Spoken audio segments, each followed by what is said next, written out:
Inilabas na ng Philippine Center for Investigative Journalism o PCIJ ang listahan ng mga politikong may-ari o may kaugnayan sa mga government contractor.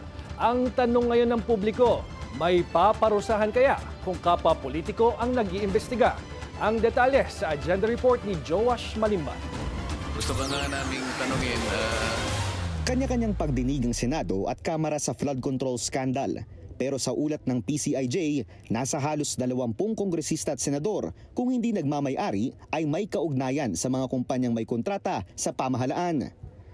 Una sa listahan si Senate President Francis Escudero na tumanggap ng 30 million peso campaign donation mula kay Lawrence Lubiano, ang may-ari ng Centerways Construction and Development Incorporated. Kayo po ba ay nagbigay ng donasyon sa sino man na kumandidato, whether local or national, sa huli mga eleksyon?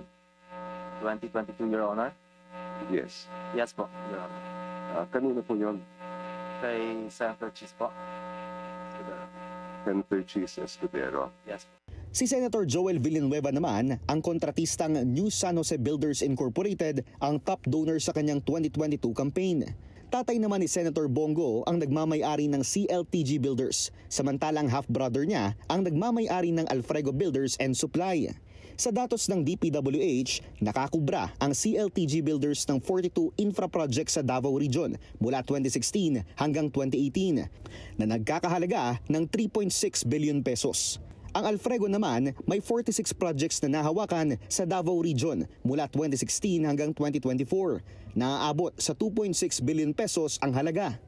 At ulitin ko, for the 9th time, I have nothing to do with the business of my family. Wala po akong kinalaman sa negosyo nila. Sa Kamara naman, nangunguna sa listahan si Ako Bicol Party List Representative Zaldico na siyang co-founder ng SunWest Incorporated.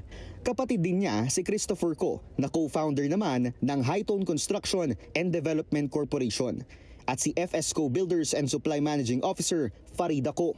Si Magbubukid Party List Representative Ferdinand Beltran naman, mismong manager ng Ferdstar Builders Contractors.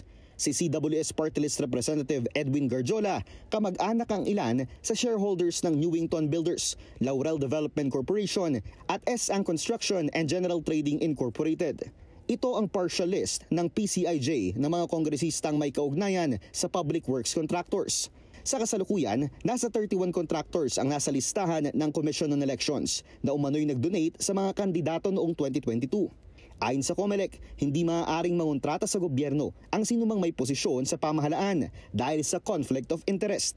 Ani Chairman George Garcia, nasa kamay na ng Ombudsman at ng DILG ang pagpataw ng parusa sa mga mapatutunayan na lumalabag dito. Para sa agenda, Joash Malimban, Billionaire News Channel.